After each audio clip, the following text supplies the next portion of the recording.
നമസ്കാരം. സഹകാരി റേസ് പ്ലസിന്റെ പുതിയൊരു current affairs ക്ലാസ്സിലേക്ക് സ്വാഗതം. നമ്മൾ ഇന്ന് നോക്കാൻ പോകുന്നത് പത്രത്തിൽ ഈ അടുത്ത് നടന്ന കുറച്ച് ഇമ്പോർട്ടൻറ്റ് ന്യൂസ് ആണ്. ലോകത്തിലെ ആദ്യത്തെ 6G ഉപകരണം. ലോകത്തിൽ ആദ്യമായിട്ട് നമുക്കറിയാം ഇപ്പൊ 3G ആയി, 4G ആയി, 5G ആവാൻ പോകുന്നു. എന്നാൽ ലോകത്തിൽ ആദ്യമായിട്ട് 6G ഉപകരണം പുറത്തിറക്കുന്ന രാജ്യമായിട്ട് മാറി. ഏത്? ഇപ്പൊ 6G ഉപകരണം പുറത്തിറക്കുന്ന രാജ്യമായിട്ട് മാറിയത് ജപ്പാനാണ്. Okay. Docomo, NTT corporation, NEC corporation മുതലായ ജപ്പാനിലെ പ്രമുഖ ടെലികോം കമ്പനികളാണ് സംയുക്തമായിട്ടാണ് 6G ഉപകരണത്തിന്റെ ആ ഒരു പ്രോട്ടോടൈപ്പ് നിർമ്മിച്ചത്.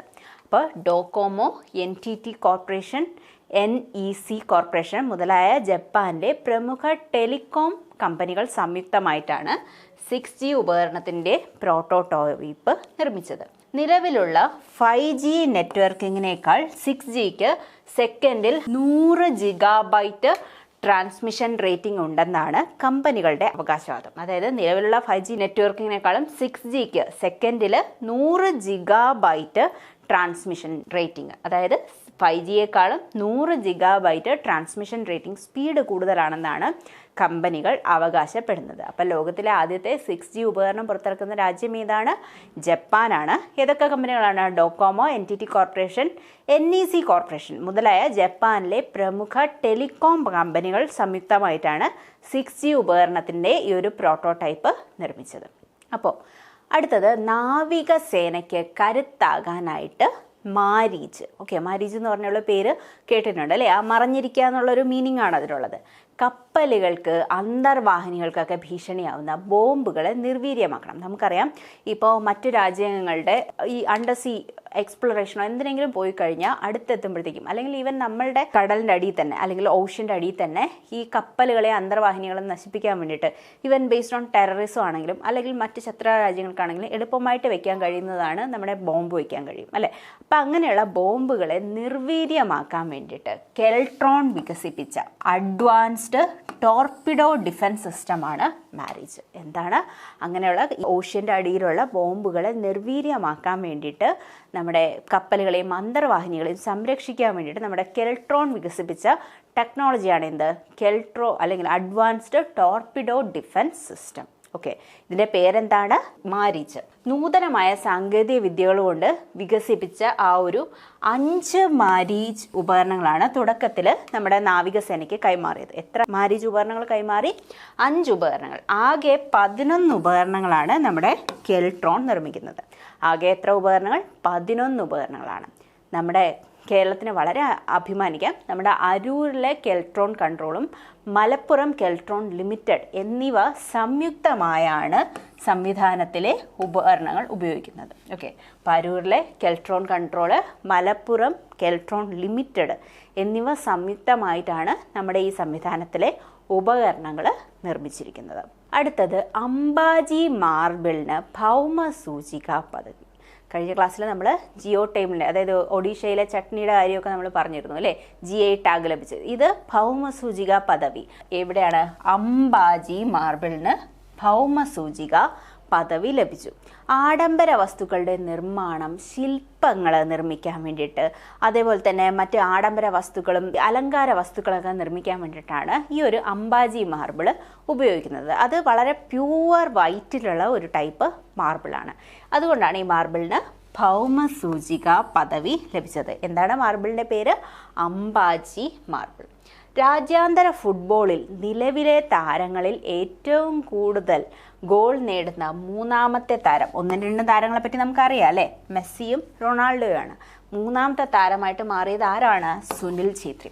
അപ്പോൾ രാജ്യാന്തര ഫുട്ബോളിൽ അല്ലെങ്കിൽ ഇൻ്റർനാഷണൽ ഫുട്ബോൾ ലെവലിൽ നിലവിൽ 3ാമത്തെ ഏറ്റവും കൂടുതൽ ഗോൾ നേടുന്ന 3ാമത്തെ താരമായിട്ട് മാറിയത് ഇന്ത്യയുടെ സ്വന്തം സുനിൽ ഛേത്രിയാണ്. അപ്പോൾ ആഡംബര വസ്തുക്കളുടെ നിർമ്മാണത്തിന് ഉപയോഗിക്കുന്ന ഏത് മാർബിളിനാണ് ഭൗമസൂചിക പദവി ലഭിച്ചത്? അംബാജി മാർബിളിനാണ്. രാജ്യാന്തര ഫുട്ബോളിൽ നിലവിൽ ഏറ്റവും കൂടുതൽ ഗോൾ നേടുന്ന 3ാമത്തെ താരമാണ് ആര്? സുനിൽ ഛേത്രി. ഈ വർഷം ഇന്ത്യ 6.9 സാമ്പത്തിക വളർച്ച നേടുമെന്ന് പ്രഖ്യാപിച്ച ആഗോള സംഘടന ഏതാണ്? ഐക്യരാഷ്ട്ര സംഘടന. ഇത് തിരിച്ചും ചോദിക്കാം. ഐക്യരാഷ്ട്ര സംഘടന ഇന്ത്യ എത്രത്തോളം സാമ്പത്തിക വളർച്ച നേടുമെന്നാണ് പ്രഖ്യാപിച്ചതെന്ന് ചോദിച്ചു കഴിഞ്ഞാൽ 6.9% സാമ്പത്തിക വളർച്ച നേടുമെന്നാണ് പ്രഖ്യാപിച്ചത്. ഓക്കെ, ഇന്ത്യൻ പ്രീമിയർ ലീഗിൽ 8,000 റൺസ് തികച്ച ആദ്യത്തെ താരം ആരായിരിക്കും? വിരാട് കോഹ്ലി ഇല്ലേ? വിരാട് കോഹ്ലി തന്നെയായിരിക്കും ഇങ്ങനെയുള്ളൊരു റെക്കോർഡ് ഉണ്ടാക്കുക. അപ്പോൾ ഇന്ത്യൻ പ്രീമിയർ ലീഗ് അഥവാ IPL 8,000 റൺസ് തികച്ച ആദ്യ താരം എന്ന ആ ഒരു ബഹുമതി നേടിയത് ആരാണ്? Virat Kohli. Zero waste to landfill അധികാരം നേടിയ ആദ്യത്തെ ഇന്ത്യൻ വിമാനത്താവളം ഏതാണ്? നമ്മുടെ തിരുവനന്തപുരം. എന്ത് പ്രൈസാണ് നേടിയത്? Zero waste to landfill. Zero waste to landfill അംഗീകാരം നേടിയ ആദ്യത്തെ ഇന്ത്യൻ വിമാനത്താവളമാണേത്? തിരുവനന്തപുരം. അപ്പോൾ ഈ വർഷം 6.9% സാമ്പത്തിക വളർച്ച നേടുമെന്ന് പ്രഖ്യാപിച്ച ആഗോള സംഘടനയാണ് ഐക്യരാഷ്ട്ര സംഘടന. IPL 8,000 തികച്ചതാരാണ്? Virat Kohli. Zero waste to landfill അംഗീകാരം നേടിയ നമ്മുടെ ഇന്ത്യയിലെ ആദ്യത്തെ വിമാനത്താവളമാണിത്, നമ്മുടെ തിരുവനന്തപുരം എയർപോർട്ട്. 2024 സിൽവർ ജൂബിലി ആഘോഷിച്ച കേരളത്തിലെ ഒരു വിമാനത്താവളമുണ്ട്. ഏതാണ്? നമ്മുടെ സിയാൽ. നമ്മുടെ ഗ്രീൻ എനർജീനെ സപ്പോർട്ട് ചെയ്യുന്ന വിമാനത്താവളമാണ് അല്ലേ, സിയാൽ കൊച്ചി. 2024 സിൽവർ ജൂബിലി ആചരിച്ച കേരളത്തിലെ വിമാനത്താവളമാണ് സിയാൽ കൊച്ചി. തായ്വാന്റെ പുതിയ പ്രസിഡന്റായിട്ട് നിയമിതനായതോ? അത് ലായ് ചിങ്തെ. ഇദ്ദേഹമാണ് ലായ് ചിങ്തെ. ഓക്കെ, അപ്പോൾ തായ്വാന്റെ പുതിയ പ്രസിഡന്റായിട്ട് നിയമിതനായത് ആരാണ്? ലായ് ചിങ്തെ. ഇറാന്റെ പ്രസിഡന്റ് ഹെലികോപ്റ്റർ അപകടത്തിൽ കൊല്ലപ്പെട്ടത് ഞാൻ പറഞ്ഞിരുന്നു അല്ലേ. അദ്ദേഹത്തിന് പകരം ആക്ടിംഗ് പ്രസിഡന്റായിട്ട് തിരഞ്ഞെടുക്കപ്പെട്ടതാണ് മുഹമ്മദ് മുഖ്ബർ. ഓക്കെ, മുഹമ്മദ് മുഖ്ബറാണ് ഇപ്പോൾ ഇറാന്റെ ആക്ടിംഗ് പ്രസിഡന്റായിട്ട് നിയമിക്കപ്പെട്ടത്. അപ്പോൾ 2024 സിൽവർ ജൂബിലി ആചരിച്ച കേരളത്തിലെ വിമാനത്താവളം ചോദിച്ചാൽ അത് സിയാലാണ്, കൊച്ചിയിൽ. ഇനി തായ്വാന്റെ പുതിയ പ്രസിഡന്റായിട്ട് നിയമിക്കപ്പെട്ടതോ? അത് ലായ് ചിങ്തെ.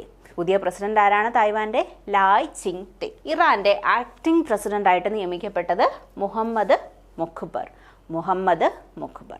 അടുത്തത് ബ്ലൂംബെർഗിന്റെ ലോകത്തിന്റെ 15 അതിസമ്പന്നരുടെ പട്ടികയിൽ ഇടം നേടിയ ഇന്ത്യക്കാർ ആരൊക്കെയാണ്? മുകേഷ് അംബാനിയും ഗൗതം അദാനിയുമാണ്. മുകേഷ് അംബാനിയും ഗൗതം. ബ്ലൂംബെർഗിൽ ലോകത്തിലെ 15 അതിസമ്പന്നരുടെ പട്ടികയിൽ ഇടം നേടിയ ഇന്ത്യക്കാരാണ് ആരൊക്കെ? മുകേഷ് അംബാനിയും ഗൗതം അദാനിയും. 2024 ലോക ഹൈഡ്രജൻ ഉച്ചകോടിയുടെ വേദി. നമ്മൾ ആർട്ടിഫിഷ്യൽ ഇന്റലിജൻസ് ഉച്ചകോടിയുടെ വേദി പറഞ്ഞിരുന്നു അല്ലേ, ബ്രിട്ടൻ ആണെന്ന് പറഞ്ഞിരുന്നു. ഇപ്പോൾ 2024 ലോക ഹൈഡ്രജൻ ഉച്ചകോടിയുടെ വേദി എവിടെയാണ്? നെതർലൻഡ്സ്. ഓക്കെ, അപ്പോൾ 2024 ലോക ഹൈഡ്രജൻ ഉച്ചകോടിയുടെ വേദിയാണ് നെതർലൻഡ്സ്. ഇന്ത്യയും ഫ്രാൻസും സംയുക്തമായി സംഘടിപ്പിച്ച സൈനികാഭ്യാസത്തിന്റെ പേരാണ് ശക്തി 2024. എന്താണ്? ശക്തി 2024. വേദി മേഘാലയാണ്. ഇന്ത്യയും ഫ്രാൻസും സംയുക്തമായിട്ട്, ഇന്ത്യയും ഫ്രാൻസും നമ്മുടെ വരുണ എന്ന് പറഞ്ഞുള്ള ആ ഒരു സൈനികാഭ്യാസമൊക്കെ നടത്താറുണ്ട് അല്ലേ. അപ്പോൾ ഒരു പുതിയ പേരായതുകൊണ്ട് തന്നെ ശ്രദ്ധിക്കുക. ഇന്ത്യയും ഫ്രാൻസും സംയുക്തമായിട്ട് സംഘടിപ്പിച്ച സൈനികാഭ്യാസമാണ് ശക്തി 2024. എവിടെ വെച്ചാണ് നടന്നത്?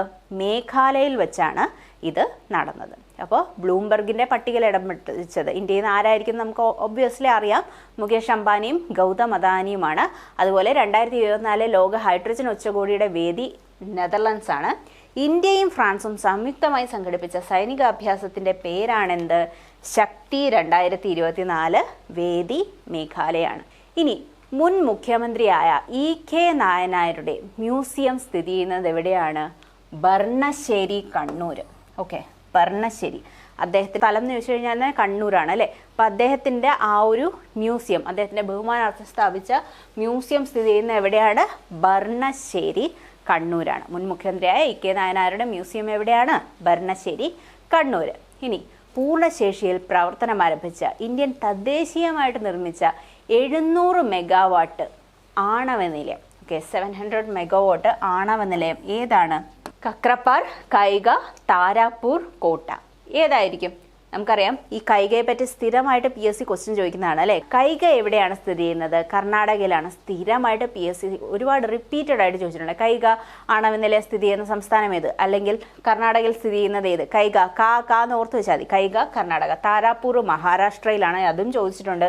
കോട്ട എവിടെയാണെന്ന് അതും ചോദിച്ചിട്ടുണ്ട്. കോട്ട ആണവ നിലയം സ്ഥിതി ചെയ്യുന്നത് എവിടെയാണ്?